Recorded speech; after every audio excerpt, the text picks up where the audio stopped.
Welcome inside the parlor, where it's Canadian Thanksgiving and an international window, which means this is the perfect time to release another in my series of all-time influential villains. This series was made entirely possible by my brilliant sponsors, 24/7 Services, somehow in amongst repairing, replacing, renovating, refreshing, rejuvenating.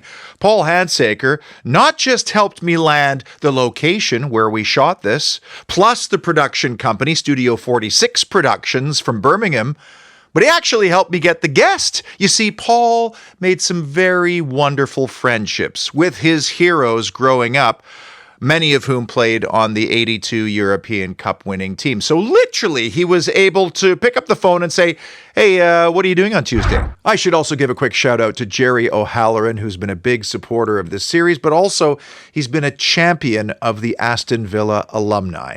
Now, after my guests, the star of this series has easily been the cozy, conversation-conducive confines of the Sutton Sports and Social Club in the royal town of Sutton Coldfield. I mean, if you're meeting your very best friend on the planet or a complete stranger, the conversations are always better in a comfortable environment.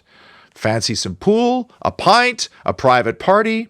May I recommend the Sutton Sports and Social Club in the royal town of Sutton Coldfield.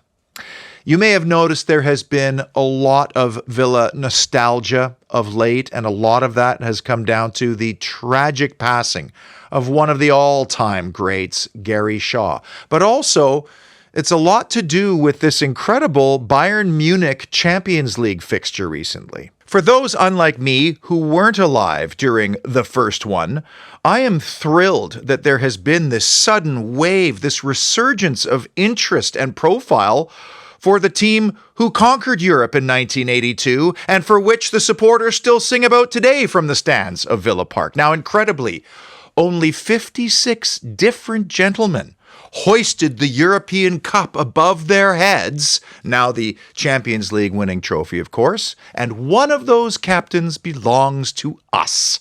And what an interesting story through life and through football, starting in the greater Liverpool area just as the Beatles were starting to make some noise, and while the local football club was also beginning an incredible ascent thanks to its own new legendary manager. And that's where this conversation will begin, with the one, the only, the captain, Dennis George Mortimer. I used to live in Kirby, which was like one of those new towns that was built because, you know, of the terraced houses of Liverpool. You couldn't have a family in any of those. So mum and dad moved out pretty sharpish to this new town called Kirby.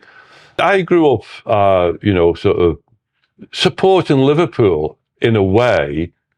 But when I actually sort of went to my first match, I wasn't that aware of, Liverpool as a football team, because as you said, Peter, it was the start now of an era where Bill Shankly had come in as manager, and the team started to win games and get successful and had a great football team. And I know every player's name. I can name the team for you. And I would start to go and watch now. Now, my dad was a fan, and he would go and he would stand on the cop. And we just happened to have, my grandmother used to live about 2 streets away from Anfield. So on a Saturday when we go and park up there and then just walk down to the game.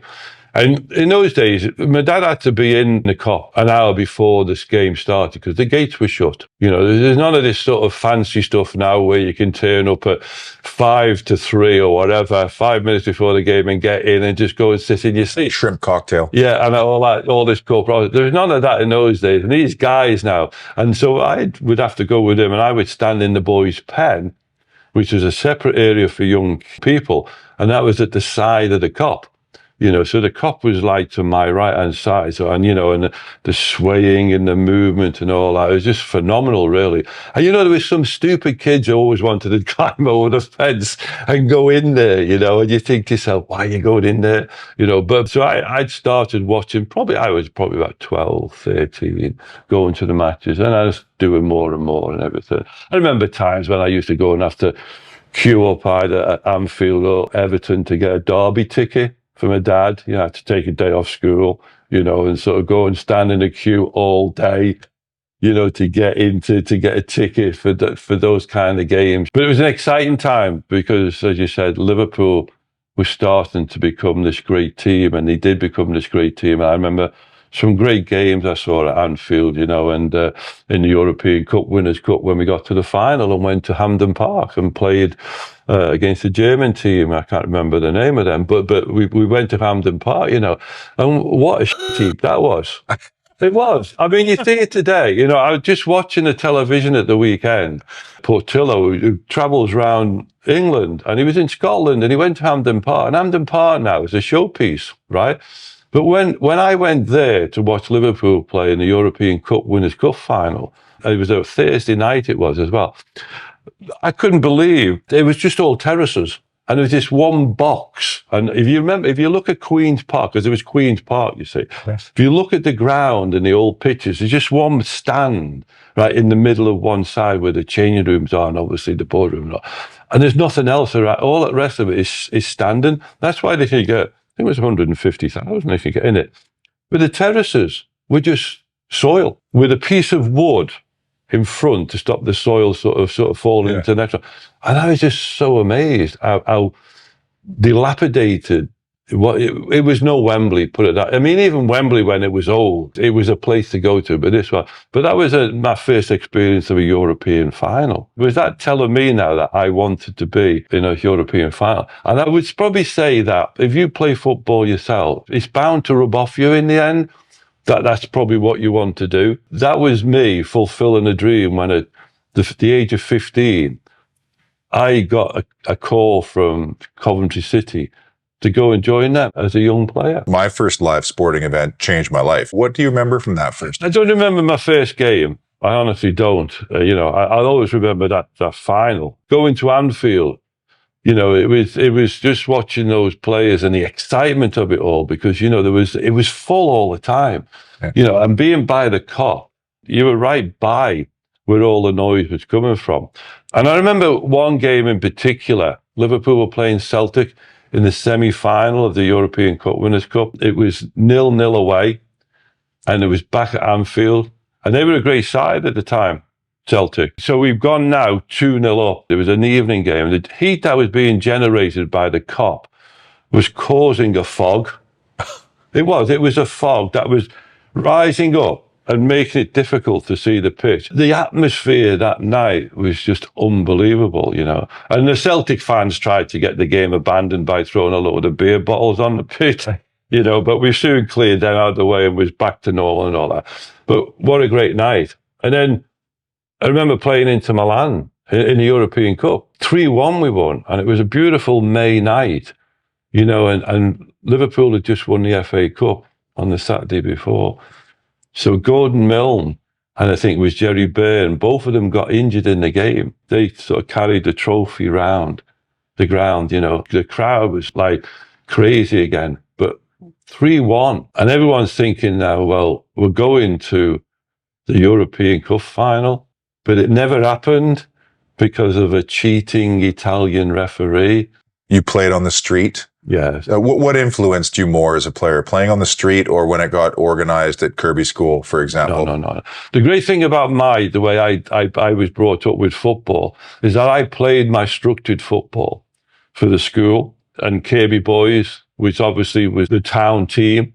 And but what I found was interesting for me and what gave me, I think, a little bit more nous about the game was that I played with the guys in the street. Mm-hmm. But it wasn't just the kids. We played with adults. The street would just come together, and there was a little park we used to go on just over the road. And on Sunday morning, we'd go over there and we'd play a game of five-a-side on there. And we'd be playing with older guys, They weren't causing any problems to us. We weren't causing them any problems, yeah. And I think that part of my life, sort of having this unstructured football, was good for me because I wasn't always under a competitive element. I probably only played one competitive game where I was in a team that week, and that was probably for the school on a Saturday morning. But the rest of I could have played Sunday as well, but I didn't want to.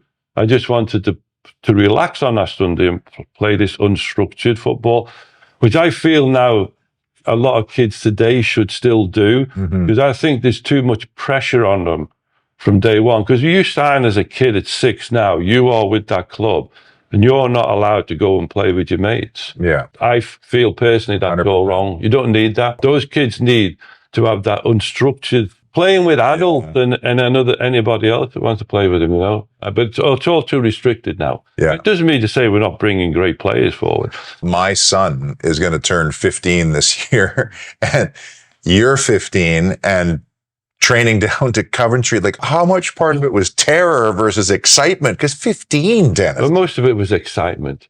There's a guy, his name was Alf Walton, and he was a scout for Coventry.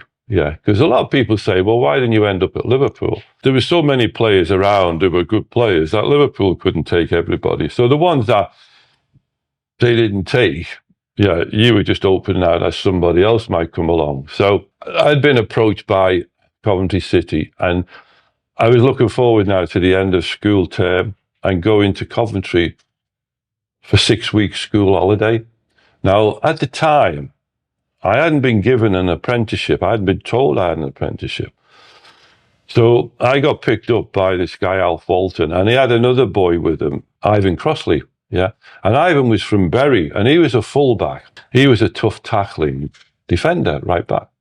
Now, I was a sort of winger come striker, like winger for Kirby Boys, striker for the school team, you know. And so I was the you know, like to get the ball and run at people and do things like that. Ivan liked to destroy people. Yeah. Anyway, we get to Coventry, and I was so thrilled. You know, this is great. You know, I've got 6 weeks school holiday now just to do what? If it had been at home, I'd have been doing the same thing, just playing football every day and stuff like that. But the fact that now I've got a chance now to start a football career, it was just living a dream in a way, I suppose. Because my dream had always been about playing for Liverpool and playing at Anfield. But this is now the dream coming true, but it's in a different place. I've spent 6 weeks now at Coventry, but halfway through that stint, the club secretary called me into his office after about 3 weeks. We've had a message from your mother. She phoned the club to see if you were still here. In those days, you didn't have a phone. So I wasn't communicating with my mother. As far as she knew, I was still at Coventry, or I wasn't at Coventry, but where else I could be, I don't know. As a kid of 15, and I'm joining, who's going to write a letter? Yeah. You know what I mean? At the end of that 6 weeks now, my friend Ivan was already an apprentice. I didn't have a contract, you see. My last week, Friday now, my school now starts on the Monday. So I need to know whether I'm going to be taken as an apprentice or whether I'm going home. The manager of the football club was Jimmy Hill, and we all know who Jimmy Hill was, right? But Jimmy had got them promotion the previous season into the first division. But he was leaving now to start doing his television work. The guy who was a temporary manager was a guy called Alan Dix. And my youth team coach was a guy called Pat Saywood. Now, it wasn't until many years afterwards that I realised Pat Saywood actually played in the FA Cup final in 1957 for Aston Villa. I didn't know that. Well, it is a small world. You know what I mean? So I went into the office, and Alan's sitting at his desk, and Pat's just there. And I posed a question. I said, look, I've been here 6 weeks now. So what are you doing with me? Alan looks at Pat. They look together, and then, you've done really well, but we can't take you. I was just about to burst into tears. Yeah, and I was going to burst into tears because I couldn't hold back. And I saw them laughing at each other. You know what I mean? They were winding you. They were winding me up, yes. A 15-year-old kid who doesn't know what winding up is, yeah. Alan's gone, yeah, we'll get your contract sorted out on Monday. You're going to be with us now. So I'm doing this all myself. I'm there by myself, digs and everything. And, you know, and so this is me. First time ever away from home. Never been on holiday. So this was a great holiday, this. And at the end of this holiday now, I've just been given a contract. Which means you didn't have to go back to school, which is so I didn't have to go. Well, yeah, I mean, yes and no. Yes and no. I might have got a few more brains and a bit more. a few qualifications to go with it. But the big qualification now I was looking forward now was to become a professional footballer. Wow, the glorious and glamorous world of an apprentice. My goodness. Let's try doing that in this day and age. Are you aware of how you're making out? Are people telling you? No. So you're doing your thing. Yeah, I'm just doing my thing, and I think I'm doing all right. I mean, teams used to go like to get you fit and everything after the close season. You do a few cross-country runs. I came second, right? As a 15-year-old kid, I'm beating everybody but one person who I could never beat, and that was a guy called Mick Coop. He was a natural athlete, yeah? Anyway, I've come second, and I suppose in a way I probably needed to realise that, no, you shouldn't do that. But you had an engine, though. You could probably say I was a Forrest Gump, really. I would run from school. I would run everywhere. There was no time when I would be walking, really. If I needed to do something, I'd run. I wanted to get as much time on the football field at lunchtime as I could. So I'd run home. My mum would have my sandwich ready for me. Yeah, some fruit. And I'd be back. And then I'd be back before the rest of the guys had finished their lunch. And I'd be ready for a game of football at lunchtime. We never sat in the house. We never did things like that. We were always out anyway. The street was our playground, and mum and dad, they didn't really worry about us. You know why? Because we had so many friends who were with us. We were always with friends. We were never alone. There was always the big families and everything, So you're always with people who were in a way looking after you as well. But that was how I grew up, So now becoming an apprentice and having this 3-year opportunity now to be turned into a pro. Never really anyone saying to me, as the question was, were you aware of how you were doing? I was aware that I was competing, but from the point of view of knowing whether I was good enough, you don't know that yourself. Other people got to tell you. The only time you got a pat on the back was when you read it in the newspaper. It's very rarely where, people coming up and saying, oh, brilliant, bro. Dennis, you know what I mean? There's none of that. You're there as part of a team, and you're just thinking, well, as long as I keep on performing, I'll be in the team, and everything should be all right. Yeah. And if someone's not performing, it's not up to me to tell them. Yeah. Right. The manager will do that. Christmas Eve, 1975, the moment in which the universe brought two entities together and fate might not have, carried out the way it did. Did you have any inkling at all that this was going down? On the Monday morning when at Coventry, we'd come in for training. I remember David Cross, who played at Coventry. David played with Ron Saunders, Norwich. Ron had spoken to David on the Sunday evening, and Dave just said to me the next morning, oh, I was talking to an ex-manager of mine, Ron Saunders, over at Aston Villa. Just got into training and everything like that. It wasn't even in the back of my mind when I went home. There had been rumours about going to other clubs previous to that. Tuesday morning, just getting up, getting out of bed, ready to go to training ground, because I was only 2 miles away from the training ground. Phone call from the club saying I needed to get to the ground. That's the first time I'd ever been called to the ground, so something's going on. I wasn't thinking about what Dave Cross had told me at the time, that I've got to the ground, club secretary is there, manager's not there, anyone like that, because he'll be going to the training ground. So he's now sort of said, look, we've had a transfer offer for you from Aston Villa. I'm going to take you over to meet Ron Saunders on Stonebridge Island, which is the A45 between... The malt shovel. Yeah, the malt shovel, yeah. So I've jumped in the car with Eddie Plumley, who's the secretary. He's driven me there and everything. Ron is there in his Jag. He used to love Jags. So yeah, he picked me up, taking me to the ground. So this is the first time you've met the man? Yes, absolutely, yeah. I'm in the car with Ron, and we're just going, just general chatter, I think, really, It's only a 10-minute drive onto the motorway and then into Villa Park. There's no way I'm going back to Coventry because Coventry want to sell me. There's no choice in moving. In that moment, are you feeling more like my club that actually is in the first division now, and is a project that I've helped develop, are treating me as a disposable asset? Or are you thinking, well, this club over here, and you're not 100% aware of them, but look at you as perhaps the missing piece for their plan? At the time at Coventry, I'd played over 200 first team games for them, and they were all in the first division, whereas Aston Villa. I'd never played against that. Right. I played against Aston Villa as a reserve team game. When you're in Coventry, you're a little bit by yourself. Or Coventry Telegraph or Pink gives the match report.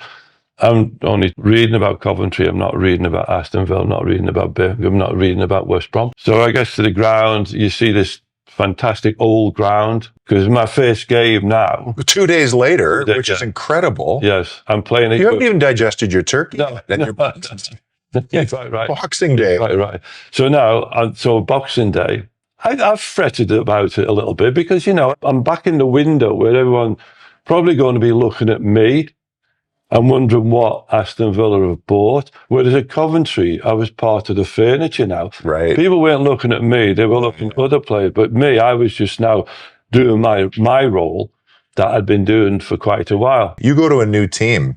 First thing you're thinking is, I want to impress my teammates and my manager. You got 52,000 people now. And then, of course, I didn't realize. Well, you didn't realize that. No idea. Aston Villa and Coventry were very similar in the league. We were in the bottom third, you might say. And so it was important, to sort of get results. It wasn't a great season. From my point of view, I'm now starting a new episode. One of the things I remember saying to myself, especially when I did move, was I can't play this game and not win anything. Plenty of great players did, Did you see that something might have been building there, or are you again still so focused on winning? I mean, I did at Brian Little because I remember watching him play the year before in the League Cup final, when they played at Wembley. And I remember the name and, it's got in the long hair. Yeah.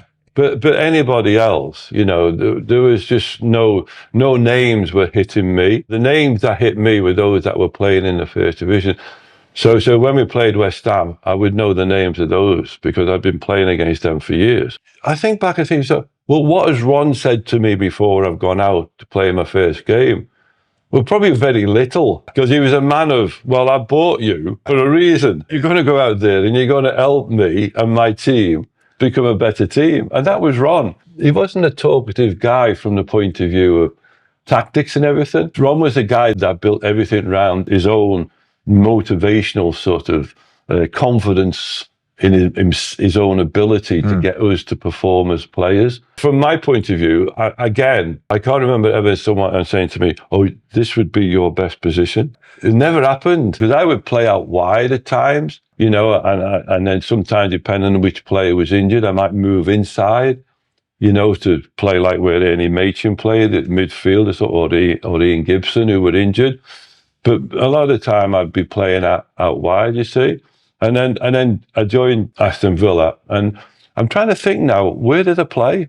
I don't remember a great deal about the game, except that we won 4-1, and I was so pleased. There was definitely nerves, and no player can tell me that they've not got nerves. The £1 million player at the time must have been, before he went out, thinking to himself, £1 million? What am I going to offer this football team, Just on Ron, several of your teammates said that they felt that he was pushing their buttons to get a reaction. And they said, well, he never treated Dennis that way. No. He kind of left you alone. No. Why do you think that was? It's probably because he was a Scouser. No, he's from Birkenhead. Ron had a thing about obviously knowing his players and knowing what he had to do. And that's why he did it with certain players. My training at Coventry was harder than it was at Villa Park. What was a training day like? Do you remember that? There's nothing really. Training days are nothing. You can't train a different way from your play. Yeah. So our training was all about you and what you put into it. So you want the best out of yourself. You do the best for yourself. We would do some little passing drills and stuff like that. We'd have a five-a-side was what we did. We were in the same mould really as the great Liverpool team, of Shankly. It was all five-a-side, but played at a pace. The great thing about it then is that we had a lot of what you call British players. So, you when you played a five-a-side, the Scots and the Welsh would be over there, and the English and the one Irish would be over here, right? Yeah. And you play against them and you wanted to win. So there was a challenge there all the time. The best training we ever did was when we had half a pitch And we turned the goals round. So we had a big goal of that and a big goal of that. It was done at a pace. You wanted to win. If you put your effort into that, you knew you were getting everything that you need. And then you'd always end up with some little sprints or something, or little quick things, to get to turn into those kind of quick things. The only hard day we ever did was if we didn't have a midweek game, we'd have this really hard day. And it was without the ball. It lasted half an hour and we were done. We were in. Oh boy. And that was the only day. And that was hard. We didn't do that every week because if we were playing midweek, I mean, the guys today, they play 3 games a week. They've got all these monitors. You guys didn't have load management. No, we didn't. No, we had a physio and that was it. I'm thinking back to in fact, I watched the highlights of the second League Cup, the incredible 3 games with Everton. Yeah. How high in your career would you look back on that League Cup victory because of the fact that it was such a... Oh, it was the first. It was just amazing. To have not won it at Wembley, though. Old Trafford was buzzing, though, and they made the ticket. No, it was, but it was the fact that you want to parade the trophy around at Wembley, and have those pictures. I'm a great believer that if we'd have won it, and if we hadn't have had a replay against QPR in the semi-final as well, because remember, we had to go and play them down at Arsenal and beat them 3-0. In that game, Brian got an hat-trick, If we hadn't have had that game and then the 2 extra League Cup finals with extra time, we would have won the league and the cup. I'm so sure of myself that if we hadn't have had those games, those extra games, because when you look at the month of January and February, we hardly played games around that time because we were always... So our April and May were so loaded with games, and that happened many seasons, that did, where our Aprils and our Mays were loaded. We were only 6 points off the league title that year, but winning the trophy that day, I mean, I remember Chris scoring that goal, Chris Nichol, that sort of 40-yard shot, just out of the blue. And if you look at the video, I'm the first one to him to give him a big hug and think to myself, we've got it now. We're back in the game. And then 2 minutes later, Ryan Little scores the second. We're 2-1 up. Everyone must have been buzzing, thinking we've got this. And then, last minute equaliser and into extra time. So we go into extra time now. And I didn't know this before the game. And I don't think many players did because we'd never done it. If that game had finished level, it was penalties. Yeah. And I didn't know that. I can honestly say that. We didn't practice penalties. Ron didn't tell us about penalties. He didn't want to tell us about penalties because he didn't want us to get to penalties in the first place, But to think that if we'd have got to there and lost on penalties, disaster really from that point. But, we got through that. But if you look at the winning goal, you'll see the greatest pass ever with my left foot out wide to a space. People would think, well, why has he played that ball out there? Gordon Smith, who was playing right back, it's empty out there, and I've seen him out there advancing, and I've curled it into just on the edge of the 18-yard line. And he gets to it and just plays it first time across the box to get a little ricochet off the defender and put it in the back of the net. And there you go, that was it. In your position, I imagine, of the things that you remember is the satisfaction of shaping a ball. Absolutely. Was it more satisfying as a Liverpool born and bred fan to beat Everton? Did that matter? Not really. No, it could have been anybody. Yeah. No. I wasn't that. I wasn't that anti-Everton. When the ball came to Dennis Mortimer, socks inside out, no shin guards, no tie-ups, how much of the game was patterned? So you actually had patterns of play versus you're improvising or you're trying to deal with players who are trying to stop you from playing because you were an organized team at the time. So the setup I enjoyed was the setup Brian Little, Andy Gray, and then 4 of us in a way across the middle of the park, and then 4 at the back. So you could say 4-4-2, but a lot of people thought it was 4-3-3 because Tony, especially when Tony came, or Ray Graydon, would be further advanced with the 2 front players. But I called it a 4-4-2. We played the same shape as Liverpool, 4-4-2. It flexed all the time, The way I played, I always feel, was by my own design. It was not by a coach telling me what I could do and what I can't do. As I said earlier, I don't remember anyone ever saying to me, you could do this, you could do that.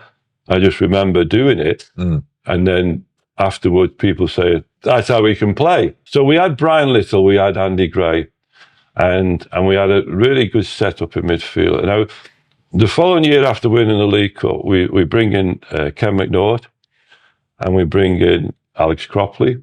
Yeah. This is just before Gordon Cowans was starting to come on. Gordon was on the scene, but he hadn't quite made it. We brought in Alex. So there was myself, Frank Calidus on my right. But what I enjoyed most was the fact that I had a target. So you asked me about what my first thought was. My first thought was forward pass, forward run. That was me, yeah. It was never back, never sideways. It was always get forward, break the lines, break their lines so that you can get now in between. So it was either into Brian's feet or into Andy Gray, who would lay the ball back to Brian. But what we're doing now, we're controlling the passage of play, which enables me and Alex and Frank and Ray Graydon to get involved up there, you see. One of the problems we had when Andy Gray was out injured and John Dean wasn't quite doing his bit, Ron bought Dave Geddes, you remember. Now, Dave was a different player from Andy Gray. He was a different player from Peter With when Peter came to us. Dave was a runner. He wanted the ball played over the top to run onto. That was not how I played, because Dave always wanted the inch perfect pass to play in it. The only problem was if it wasn't inch perfect and the defender got to it fair, it would break down. But if I was hitting Andy Gray and Brian Little, it wasn't breaking down. We were always keeping control of the ball. So we had these two tactical games. I didn't like the tactical game playing with Dave. Don't get me wrong, he was a good player of that ilk. A lot of players today, for me, I couldn't play with them because they're all running away from me. Yeah, they're running away from you. See their backside. All the time. They're expecting you now to put in the perfect pass. The only problem is if it breaks down, who's got to get back? You have, yeah. And my game also was about breaking beyond Andy Gray and Brian Little, as Frank Calidus's was, yeah. And later on, Des Bremer, who took over from Frank. And then Gordon would sit and Tony would get down the line. And so that was how I wanted to play football. After winning the cup, everyone thought, and that great season, we're going to do more now. But for the next 2.5 seasons, 3 seasons, we were in the wilderness. We were neither there nor there. So it was difficult because we didn't have that same consistency. I look at the goals we scored. I look at the players who scored. I look at the number of games people played. And our numbers were low when we won the League Cup. The great season, Andy Gray 25, Brian Little 22, John Dean 18. Following season, they're down into the 10s, the 8s. Yeah, we're not scoring goals. This is the big difference now, is that we're not scoring goals, but we're conceding goals. And you got to remember as well, in that season, we're playing in the first UEFA Cup. We played Barcelona with the great Cruyff, yeah, who tore us apart at Villa Park. He went off with 15 minutes to go, but we got back to 2-2. Then we went over to Barcelona and lost 2-1 with John Gidman being sent off. And I know if Giddy hadn't been sent off, but Giddy was playing midfield that day, not right back. And I know that if Frank Caddis has been playing in that right side position where John was now, and John was playing right back, he wouldn't have been sent off. When you mix it in midfield, you're always against people who are always trying it on. You know, you're always being, because when you fall back, you're in space all the time. It's an easy job. When you're in the midfield, there's a lot of bodies there. It is chaos at times, you know. So John got sent off after 20 minutes and we took the lead. They got knocked out in the semi-final. You weren't part of the drinks culture, really, at the time. No. Why was that? Well, we didn't have drink at home. Mum and Dad didn't drink, so never really got into it. When I was a young lad, I saw what drink at night time when you were away or something like that and had a drink, and I just didn't like it. I didn't want to be part of that, you know. I'm a professional footballer now. But you see, just when I was getting into first, the attitudes were changing. You know, I'm not saying that players didn't drink. The players did carry on drinking.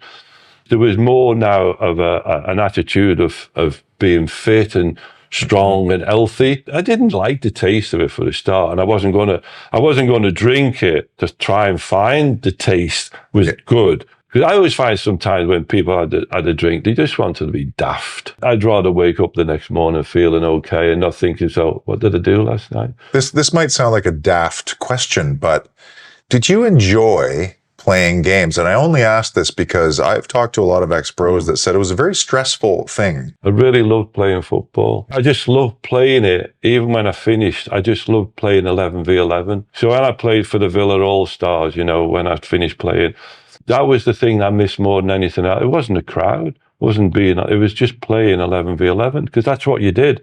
I never felt stressed really playing football. Not even going out and playing the European Cup final. I didn't feel stressed because it was going to go one way or the other. Yeah, we weren't the favourites, you know, but we just got to go out there and prove that we're here for a reason, and that's to win the European Cup. And we won it 1-0.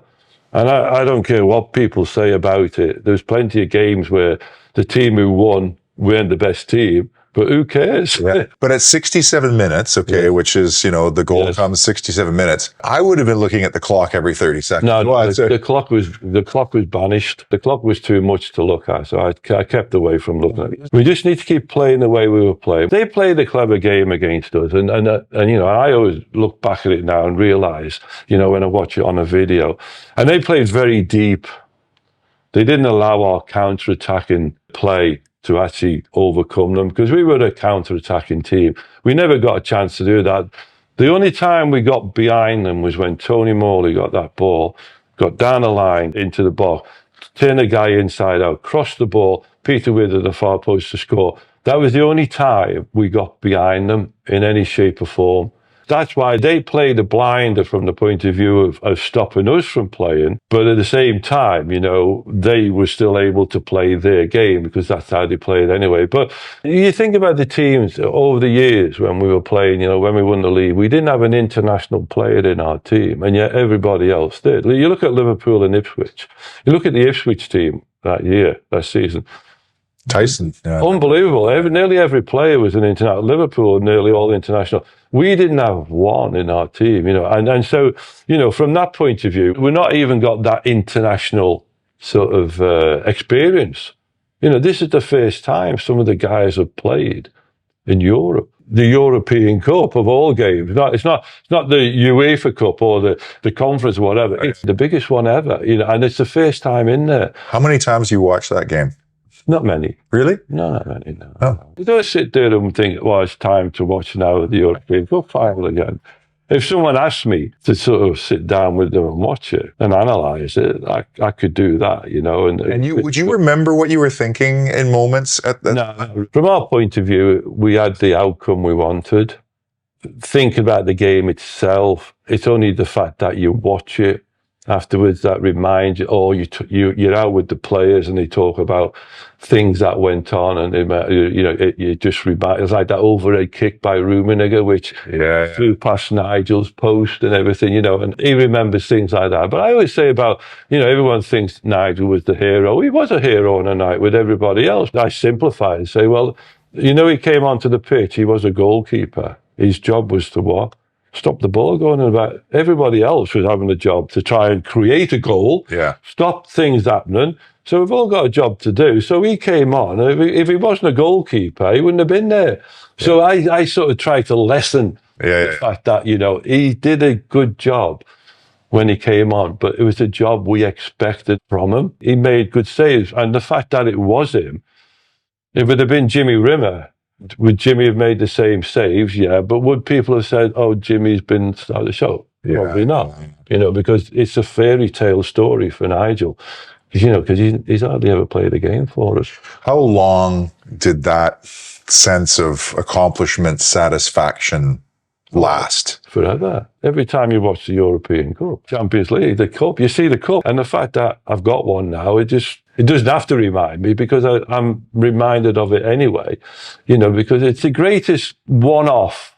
Winning a trophy like that is fantastic. Winning the league is my favourite. 42 games, long season. There's a lot goes on in a season, you know, that you have to put up with. And, you know, and getting so close. And yet sometimes you feel like we could have been so far, you know, to sort of keep the run going and keep sort of, you know, those little setbacks, but then going on a run again and getting the result and keeping the pressure on.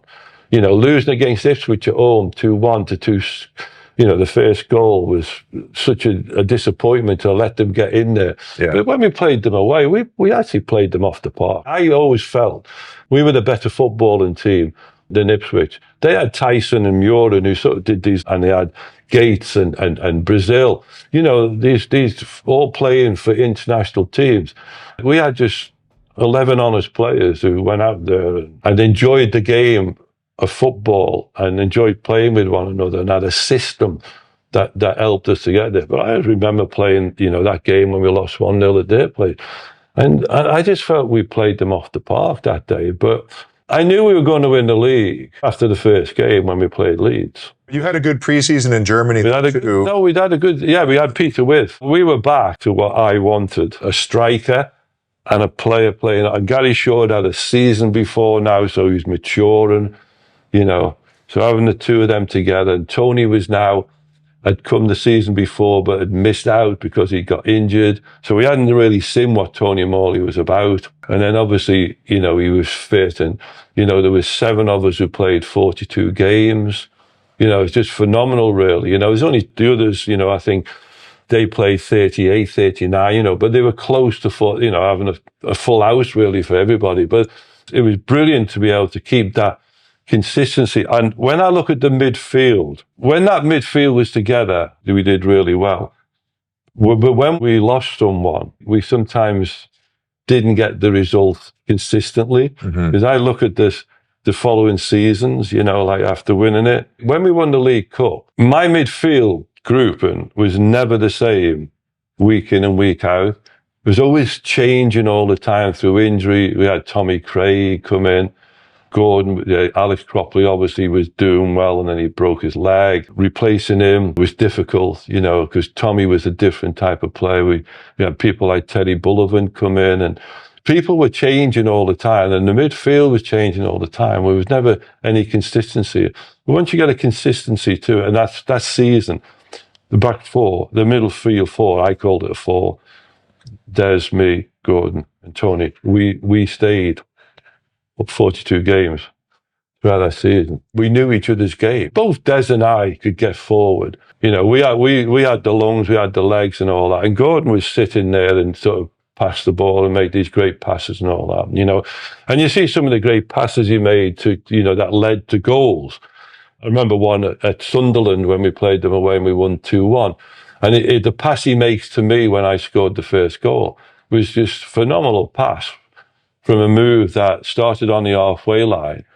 And I sort of played the ball into Shawsey. He plays it off to Gordon, and I keep running straight down the middle of the pitch because they've been opened up, you see. And Gordon now, on his left foot, he just kills the ball right into my path. I take one touch and then put in the back of the net. It was an amazing pass, But the move itself, but that was the kind of move that we played, because what Peter would be doing, Peter and Shawsey would be pulling centre-halves out, you see. They would spread that, and then myself or Des would get through the gap, So, we had a system. And, I looked the following season when we lost to Juventus, the first game at home, Alan Evans couldn't play. So Des had to go centre up. They scored in the first 2 minutes, a near post cross. I know if Alan Evans had been there and Des had been in midfield with me, Gordon, wasn't it? That would have been a different outcome, that game. It sounded like there was music in your household. Your dad, part of his work was being a roadie. I can't help but wonder, especially because music was a big deal during that time. Did you find yourself ever at an occasion to be at a party or something where there were rock and rollers or no? I missed out on a lot, really, because of my football. I tended to stay away from concerts. I've got these magazines called Blues and Soul. And this was a magazine that sold for 20p in the late 60s, 70s, up to the 80s. And I've got something like about maybe 160 volumes of it. And they're all packaged up. 20p, you can't not buy a magazine. And this was my music. And I look in there and look at all these great artists that I used to that I listen to still today. And they were appearing in England and Birmingham and stuff like that. And I went to see them. I remember one night going to see Curtis Mayfield, right? He was on in Birmingham at a place called Rebecca's. There was two clubs, Rebecca's and Barbarella's, yeah? And they were off Broad Street in Birmingham. Anyway, I remember going there. I was with my wife and everything. We went there. I don't like being out when I shouldn't be out. He came on must have been about 12 o'clock, because he'd obviously been probably to another gig somewhere else, and now he's come to where we are, waiting for him to come. And we're just waiting. I think, when's he going to come on? And, and the club's half empty, there's hardly anybody there, yeah? And it finally comes on, so we see him, but we have to dash then afterwards. And so I'm not doing this again. But there was lots of concerts that were on at normal times, like at the Hippodrome or something like that. But I didn't go to. But I wish I had now. Then again, I might have been disappointed, because what you hear on a record sometimes doesn't always come out on the stage. But I suppose it's just the fact that you saw them. Well, especially in their pomp. But that leads me to the vinyl, because I got to ask you now, you've piqued my interest. What's your favorite? Which one have you played the most? I've got diversified a lot over the years. It was basically soul, but I listen to everything. I listen to jazz. I listen to classical, I'm not a pop person. I don't listen to the day's music, don't listen to it at all. I suppose my all-time favourite was Harold Melvin and Blue Notes, which is The Love I Lost, which was just at the time. There used to be a guy, and you might know the guy's name, Pete Waterman, of Stock, Aitken and Waterman, and they ran a record company.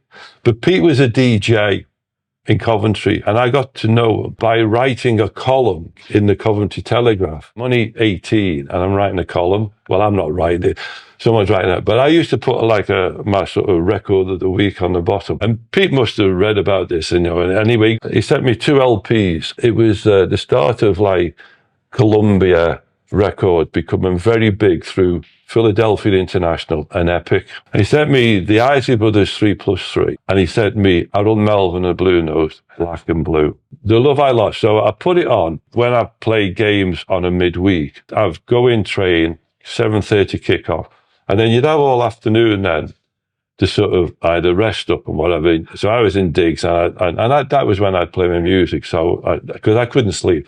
I remember putting on the Harold Melvin LP, and it starts off with "Life is a cabaret." I think, what the hell is this? You know what I mean? And then all of a sudden, after a minute, it goes into the sort of start of The Love I Lost, which, it's, as soon as I heard those first few notes, I know it's a great song, and that became, but the people that I love, Curtis Mayfield, obviously Motown, Philadelphia International. I have music on all the time. I like to put them on your MP3 player where you split them up. When you listen to a song that's outside of the LP, the whole thing, because I sometimes find LPs aren't always brilliant, but when you take the best songs and put them all, and they're all different genres, I love that. I just love music. It's just something that I think just gives you a great lift. You must be watching what's happening on the field at Aston Villa Football Club right now. Yeah. What do you make of this? From the point of view of competing, and being up there with the big boys, and the manager's done a great job in moulding a great team together, because that's what he's got. And I was asked a question the other week. Yeah, it's an interesting question. Who would you play from that team in our team? Mm-hmm. And the answer is no one. They don't play like us. They play a totally different game. Yeah. They play all this stuff at the back. The way we played was that it was about now drawing people on and then sort of exposing them. I mean, everyone used to think that because we were so fit, we were naturally fit. I hate that when people think that they write that Ron Saunders used to run us into the ground and we were, like army drills and all that. A load of rubbish. We were just naturally fit guys who understood how we played for and each other. Team today, you see, I couldn't play with Ollie Watkins. He's a runner, you see, and it's not the way I play. And the other thing as well is that my centre-backs wouldn't have the ball all the time. They're playing in the midfield area where that's me. So I would have the ball in there. Yeah, they would be sort of 10 yards back. So it's the way they play is very, like most other teams that are playing now in professional football, is keep your ball and then looking to catch people out when they overdo it. What Villa are very good at is this setting up when teams play out from the back to win it back. Yeah. They're very good at that. I don't know why teams don't just play the ball over the top. If the back four are on the halfway line. And I don't know why the keeper just doesn't go over there, put the ball in your half and let's go and play there. Why do I want to now let you and give you a chance to win the ball off me? But he's got a really good system going, which has got them where they are. And they deserve to be where they are. They've played some fantastic football. Got some, really now, a long time since we had a goal scorer who scored so many goals, in one season. So, it's great. Dennis, what can I say? To spend this time has been pretty special for me. This was all happening in my most memorable times. And so not a lot of people get a chance to do this. I will say on behalf of all fans, to thank you for your contributions, first and foremost, and for obviously being an all-time influential Aston Villa. Thank you very much. Thank you, Pete. Thanks for letting me sort of talk again. I do like a chat occasionally because, it's a great club, Aston Villa.